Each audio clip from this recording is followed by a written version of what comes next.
డబ్బు, అనారోగ్యం, ఉద్యోగం, వ్యాపారం, అప్పులతో బాధపడుతున్నారా? మీకోసమే లాంచ్ యువర్ ఫ్యూచర్ ప్రోగ్రామ్. నమస్కారం డాక్టర్ షియా చిరంతకృష్ణ స్వామి గారు. నమస్కారం. ఖండాలు దేశాలు దాటి వెళ్ళిపోతున్నాం అండి. మణిమంత్ర అనేటువంటి సబ్జెక్ట్ అంటే క్లాసెస్కి అంత డిమాండ్ ఉంది, దాంతోపాటు చాలామంది కోరుకుంటూ ఉన్నారు.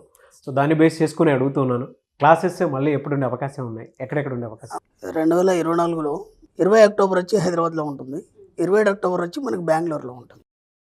అలాగే 3 నవంబర్ వచ్చేసి మనకు వైజాగ్లో ఉంటుంది, 10 నవంబర్ వచ్చి తిరుపతిలో ఉంటుంది, 1 డిసెంబర్ వచ్చి మనకి రాజమండ్రిలో ఉంటుంది. ఈ విధంగా వీలైనంత తొందరగా ఎన్రోల్ చేసుకోండి.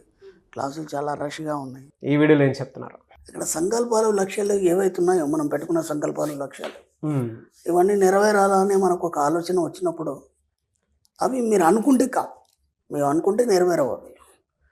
అవి మీ అంతర్లీనమైనటువంటి సుప్త చేతనాత్మక మనసు నుంచి వెలువడినప్పుడు మాత్రమే అవి సాధ్యమవుతాయి. ఓకేనా? ఒక కోరిక పెట్టుకున్నారు, మీకు ఎప్పటి నుంచో ఒక కోరిక ఉంది, ఆ కోరిక ఉంది, కానీ దాన్ని అది ఎలా చూసారంటే మీరు ఎప్పుడు కూడా చేతనత్వంగా చూసారు. అప్పుడు ఎలా ఉంటే కోరికల్లో కూడా 2-3 రకాలు ఉంటాయి మనకి. కోరికలు, లక్ష్యాలు, సంకల్పాలు ఇవన్నీ కంప్లీట్ డిఫరెంట్.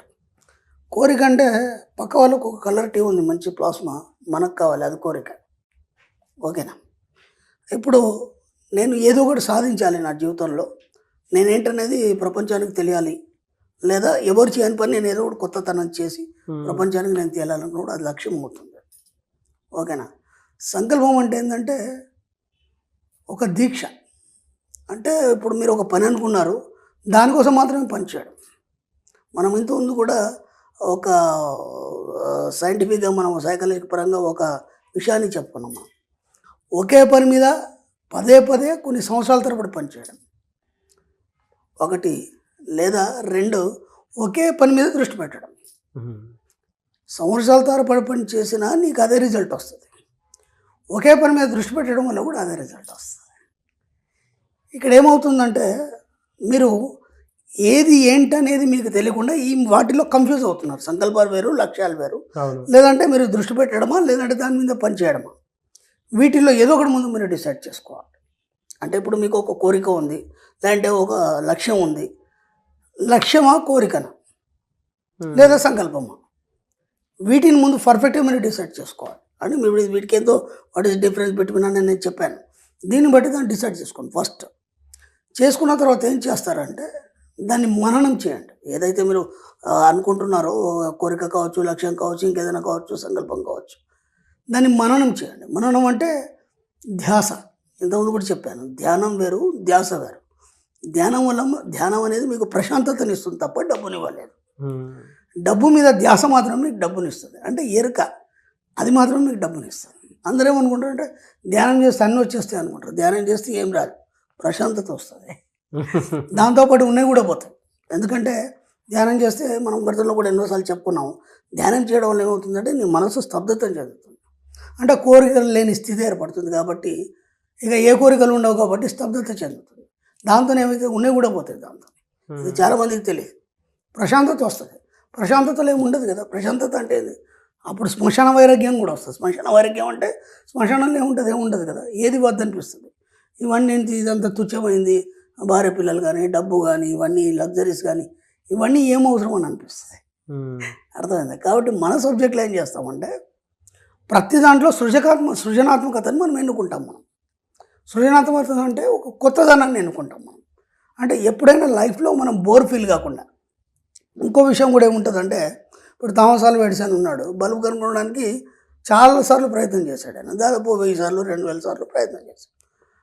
ఒకసారి పిగ్మెంట్ అనేది మార్చిండు, లేదంటే ఒకటి వెండిది పెట్టిండు, ఒకసారి బంగారంది పెట్టిండు, ఒకసారి రాగిది పెట్టిండు, ఏదో చేశాడు. మొత్తానికి లాస్ట్ మూమెంట్లో అది కనుగొనబడింది, అది ఇన్వెంట్ చేయబడింది. అది ఈ యొక్క ఇన్వెంట్లో భాగంగా దాదాపు ఒక 1000-800 సార్లు ప్రయత్నం చేయడంలో భాగంగా కూడా అతనికి ఏమైపోతుందంటే అది బోర్ అయిపోతుంది. చాలామంది కూడా మనం ఇప్పుడు ఒక యూత్ని తీసుకున్నా సరే, గొప్ప గొప్ప వాళ్ళని తీసుకున్నా సరే, నేను కొందరిని చూస్తున్నాను, మహామేధావి, ప్రపంచంలో గొప్ప ఎంత మేధస్సు ఉండని అంత మేధస్సు ఉంటుంది. వాళ్ళు ఏం చేయకుండా సైలెంట్ అయిపోయిన వాళ్ళు ఉన్నారు. ఎందుకు అంటే వాళ్ళు పెట్టుకున్న లక్ష్యాలు కానీ, సంకల్పాలు కానీ ఏవైతే ఉన్నాయో వాటిలో టైం ఎక్కువ తీసుకోవడం వల్ల వాళ్ళు బోర్ అయిపోయినారు. అంటే కేవలం వాళ్ళకి కావాల్సిన దాని మీదే దృష్టి పెట్టారు కానీ దానికి సృజనాత్మకతను జోడించలేదు. ఓకే. అర్థమవుతుందా? సృజనాత్మకత అంటే కొత్తదనాన్ని జోడించలేదు. ఇది ఇలాగే చేయాలి, ఇలాగే దీన్ని సాధించాలి. అది సాధ్యం కావచ్చు, కాకపోవచ్చు.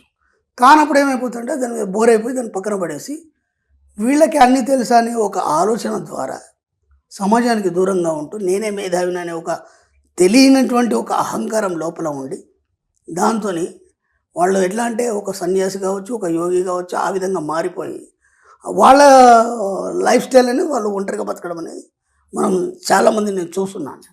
అది కాదు కదా, మన సబ్జెక్ట్లో అలా ఉండదు. ఎందుకంటే మనం నిరంతరం కోరికలు పెంచుకుంటాం, నిరంతరం కొత్తగా ఆలోచిస్తాం, నిరంతరం మాకు కావాల్సిన దాని మీదే దృష్టి పెడతాం, దాంతోపాటు దాంట్లో కొత్తదనాన్ని ఎత్తుక్కుంటాం. కాబట్టి మనకు సబ్జెక్టు బోర్ రాదు. ఎవడో మన సబ్జెక్ట్లో వేల లక్షల మంది ఉన్నారు. ఎక్కడ వెళ్ళినా సరే వాళ్ళ లోపల ఒక ఆనందాన్ని కానీ, లేకపోతే ఇప్పుడు మా క్లాస్లోకి వస్తారు, లేదంటే ఎప్పుడైనా కాల్స్ మాట్లాడుతుంటారు, లేదంటే ఏదైనా సందర్భం వచ్చినప్పుడు ఎక్కడైనా సందర్భం మనకు తోడవుతారు. చూస్తే ఒక హ్యాపీనెస్ ఇంతకుముందు ఉన్నటువంటి పరిస్థితులు ఇప్పుడు లేవు. వాళ్ళే చెప్తారు, మనం చెప్పడం కాదు. ఎందుకు? ఇప్పటి వరకు వాళ్ళు బోర్ అయిపోయినారు వాళ్ళ లైఫ్లో. అంటే అదే పరిస్థితి తదేకంగా చూసి ఇక మనం ఏం సాధించలేము, ఇదే జాబు, ఇంత శాలరీ, ఇలాగే జీవించాలని దానికి ఫిక్స్ అయిపోయినారు కాబట్టి బోర్ అయిపోయినారు దాంతో. ఇప్పుడు మన సబ్జెక్ట్ వచ్చిన తర్వాత ఏమైందంటే సృజనాత్మకంగా ఎలా ఆలోచించాలనే ఆలోచన ద్వారా వాళ్ళ జీవితంలో కొత్తదనాన్ని ఆపాదించుకున్నారు చాలామంది. ఇప్పుడు మీరు చూడండి, ఇంతకుముందు ఉన్న పరిస్థితి ఎవరికి లేదు. వాళ్ళు ఎంత ఖర్చు పెడుతున్నారంటే బ్రహ్మాండం ఖర్చు పెడుతున్నారు. ఇప్పుడు చాలామంది యూత్ కూడా చూడండి, లేకపోతే ఫ్యామిలీస్ చూడండి, అన్ని రెస్టారెంట్లు ఫుల్ ఉన్నాయండి. మీరు ఏ టైంలో వెళ్ళండి, మార్నింగ్ వెళ్ళండి, మధ్యాహ్నం వెళ్ళండి, రాత్రి వెళ్ళండి, అన్ని రెస్టారెంట్లు ఫుల్ ఉన్నాయి. అవును. ఎందుకు? ఆ లగ్జరీస్ అనేది అలవాటు పడ్డారు. ఎస్. మన వీడియోల ద్వారా కావచ్చు, లేదంటే సమాజపరంగా కావచ్చు, మనతోనైనంత మనం చెప్పను. అందుకని ఏంటంటే ముందు నీకేం కావాలనే దాంట్లో ఈ మూడింట్లో ఏదైనా ముందు డిసైడ్ చేసుకొని దాని మీద సృజనాత్మకతను పెంచి దాని వైపు మాత్రం మీరు దృష్టి పెట్టడం మీరు అనుకునేవి సాధిస్తారు. సంకల్పాలు కావచ్చు, కోరికలు కావచ్చు, ఇంకేమైనా కావచ్చు. కాబట్టి ఎప్పుడైనా గుర్తుంచుకోండి, ఒక కోరికను పెట్టుకొని దాని వైపు మాత్రమే ఆలోచిస్తూ దాన్ని ఎంత వీలైతే కొత్తదనాన్ని ఆపాదిస్తూ దాని వైపు మీరు పరుగులు తీయాలి. అప్పుడు కదా అది మీకు సాధ్యమవుతుంది. అప్పటి వరకు మీకు సాధ్యం కాదు. లేకపోతే ఏమైపోతుంది? బోర్ అయిపోయి వెనక్కి వెళ్ళిపోతారు మీరు. చాలామంది విషయాల్లో జరిగేది అదే. కాబట్టి ఇప్పుడు ఒక పని చేయండి మీరు. ఇప్పటివరకు అన్నీ వేరు. ఇప్పుడు మనకు నిన్న ఉగాది పోయింది, మనకి యుగాది ఆరంభం మనకి. ఇప్పుడు ఎట్లాగో మనం జనవరి 1 మనం కొన్ని టార్గెట్స్ పెట్టుకున్నాం కదా, అవి పక్కన పెట్టేసాను. ఎందుకంటే అనుకున్నాం, కాలేదు, అయింది, పోయింది. ఇప్పుడు కనీసం ఇప్పుడన్నా ఒక యుగాది, ఒక కొత్త ప్రారంభం మనం చేసే ముందన్నా ఇప్పుడన్నా ఒక టార్గెట్ పెట్టుకోండి. నేను డబ్బు పెట్టుకుంటారా, సంపద పెట్టుకుంటారా, ఐశ్వర్యం పెట్టుకుంటారా నేను అడగను. ఎందుకంటే అవన్నీ అలవాటు అయిపోయినాయి మనకి. ఇప్పుడు మనం కొన్ని టెక్నిక్స్ చెప్పడం వల్ల నాకు నిజంగా కూడా ఈ సబ్జెక్ట్కి నేను చాలా థ్యాంక్స్ చెప్తాను. ఎందుకంటే సబ్జెక్ట్ నాది కాదు, ఋషుల ఎంగిలని ఎన్నోసార్లు చెప్పాను. ఈరోజు మీరు నమ్మండి సార్, నా సబ్జెక్ట్ ఫాలో అయ్యే వాళ్ళు ఎంతమంది అయినా సరే, వీడియోలు చూసి పరంగా లేకపోతే క్లాస్కి వచ్చిన వాళ్ళ ఇల్లు అన్నీ సమృద్ధిగా వరదిల్లుతున్నాయండి. నేను హార్ట్ఫుల్గా చెప్తున్నాను, సమృద్ధిగా వరదిల్లుతున్నాయి. అంతకుముందు ప్రతిదీ లోటు. ఇప్పుడు మనిషికి ఏం కావాలంటే ఆకలైంది, అన్నం పెట్టేసాము, దాని గురించి మాట్లాడాడు. ఓకే, డబ్బు కావాలి, డబ్బు వచ్చేసింది, దాని గురించి మాట్లాడాడు. అంటే నీ అవసరాలన్నీ సమృద్ధిగా తీరినప్పుడు అప్పుడు ఏం చేస్తాడంటే ఒక కొత్త కోణంలో ఆలోచించడానికి, ఇందాక మనం చెప్పుకున్నటువంటి సృజనాత్మక గురించి ఆలోచించడానికి దారి తీస్తాడు. ఇప్పుడు ఈ పరిస్థితిలో ఇరుక్కుపోయినాడు, వాటి గురించి ఆలోచించమంటే ఎలా ఆలోచిస్తాడు? కాబట్టి మనం ఏం చేయగలిగినాం ఇప్పటిదాకా అంటే, నిజంగా కూడా చెప్తున్నా, సబ్జెక్ట్ చాలా గ్రేట్. ఇన్ని వీడియోలతో కానీ, లేదంటే ఇన్ని సంవత్సరాల్లో కానీ ఒకటి మనం చేయగలిగినటువంటి అందరి ఇళ్లలో సమృద్ధిని తీసుకొచ్చాం మనం. ట్రూ అండి. ఎస్, సమృద్ధిని తీసుకొచ్చాం. ఎందుకంటే మనం చాలా టెక్నిక్స్ చెప్పాము, అవన్నీ పాటిస్తున్నారు. ఉదయం లేవగానే డోర్ తీస్తున్న ఇంట్లోకి ఆ డబ్బు సంపద ఐశ్వర్యాన్ని నేను ఆహ్వానిస్తున్నాను. ఎంత బాగుంది. దాంట్లో పూజ లేదు, పునస్కారం లేదు, ఒక వర్డ్. మనం ఏదైతే చెప్తామో అది యూనివర్స్ తీసుకుంటాం. ఓకే, ఆ తర్వాత బయటకు ఎన్నిసార్లు వెళ్ళినా సరే ఖాళీ చేతులతో ఇంట్లోకి రావద్దు, సమృద్ధి తోడవుతుంది. వాళ్ళు అందరు హ్యాపీగా ఉన్నారు, అందరి ఇళ్లలో సమృద్ధి తోడైంది, అందరు సమృద్ధిగా ఉన్నారు. ఇప్పుడు డబ్బు గురించి ఆలోచిస్తున్నారు. అంటే సమృద్ధి వచ్చిన తర్వాత ఇప్పుడు వాళ్ళ కోరికలు ఏంటి, డబ్బు ఎలా వస్తుంది, డబ్బును సంపాదించి ఏమేమి చేయాలి, ఇప్పటివరకు మిగిలిపోయిన కోరికలు ఎలా తీర్చుకోవాలి.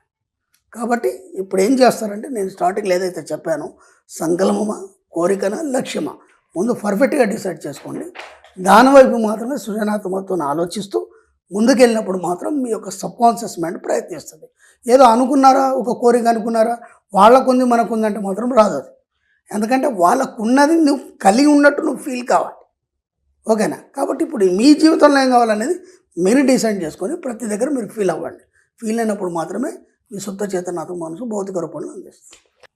నా ఎక్స్పీరియన్స్ కూడా నేను మీకు షేర్ చేస్తాను. ఉగాది అన్నారని చెప్పేసి, అంటే సబ్జెక్ట్లో మనకు ఉంది కాబట్టి, పైగా మీరు నేను కనెక్ట్ అవ్వడానికి సబ్జెక్ట్ కూడా మెయిన్ కారణం కాబట్టి, నేను ఉగాది అని నాకు కావాల్సింది ఒక 5 రాసుకున్నాను గురించి. ఇదే దీంట్లోనే ఎక్సలెంట్. 5 రాసుకుంటే 3 జరిగిపోయి జస్ట్ 2 డేస్లో జరిగిపోయినాయి. ఎందుకంటే సబ్జెక్ట్ కనెక్ట్ అయ్యి ఎప్పుడైతే విషయంతో మనం కనెక్ట్ అవుతామో మనం చేయం పని, అది డిజైన్ చేసి రెడీ పెట్టేస్తాం. మనం ఏం చేయాలంటే, నేను విశ్వం మీ సేవకుడు అన్నాం. మీ సేవకుడికి ఏం చేయాలి, మనం ఆర్డర్ చేయాలి, పని అంతా వాడే చేస్తాడు. అదే అంటే పర్ఫెక్ట్గా మనకి ఏం కావాలనేది ఇవ్వాల్సినటువంటి అవసరం అవుతుంది. నేను రాసుకున్నాను నాకు ఇలా కావాలి అని, నిన్న ఉగాది కదా, సో మనకి ఇది కావాలి అనుకున్నప్పుడు సాయంత్రం లోపు ఇది అయితే చాలు అనుకున్నాను. నేను ఒక 5 రాశాను, 3 ఈవినింగ్లోపు అయిపోయాయి. నాకు కూడా ఒక రీసెంట్లీ చిన్న ఎగ్జాంపుల్ ఏంటంటే, అంటే నేనైనా సరే అదే సబ్జెక్ట్ ఫాలో అవ్వాలి కదా. ఒక వర్క్ ఉంది, అది చాలా ఈజీగా, చాలా క్రిటికల్. అది జస్ట్ అనుకున్నాను రేపు వెళ్ళగానే 5 నిమిషాలు వితిన్ 5 minutes అయిపోవాలనుకున్నాను. మార్నింగ్ అనుకోకుండా కార్ వెళ్తుంది, అక్కడ వెళ్ళిపోదాం పద ఒక్కసారి కార్ ఎట్టి తిప్పన్నాను. మీరు నమ్మండి, అంత పెద్ద ప్రెమిసెస్లో ఒక్క మనిషి లేడు. నాకు కావాల్సిన ఆపరేటర్ మాత్రమే ఉన్నాడు సిస్టమ్ మీద. జస్ట్ వెళ్ళాను, ఇది అని చెప్పాను, సార్ ఇలా చేయండి 5 నిమిషాల పని అయిపోతాను. కరెక్ట్ టైం చూస్తాను, 5 minutesలో బయటకు వచ్చేసి. ఫ్యాంటాస్టిక్. నేను అదే చెప్పాను, మీకు కావాల్సిన కోరికలు కానీ, మీకు కావాల్సిన పనులు కానీ, మీకు ఏదైనా అనుమానం ఉంది ఇది ఎలా అవుతుంది, లేకపోతే సమస్య పరిష్కారం కానీ, నిద్రలోకి జారే ముందు చెప్పండి, అది రెడీ చేస్తుందని చెప్పాను. ఎనీవేస్ థ్యాంక్ యూ అండి. Thank you so much doctor Shiyacheri Anantakrishna Swami గారు. థ్యాంక్ యూ అండి.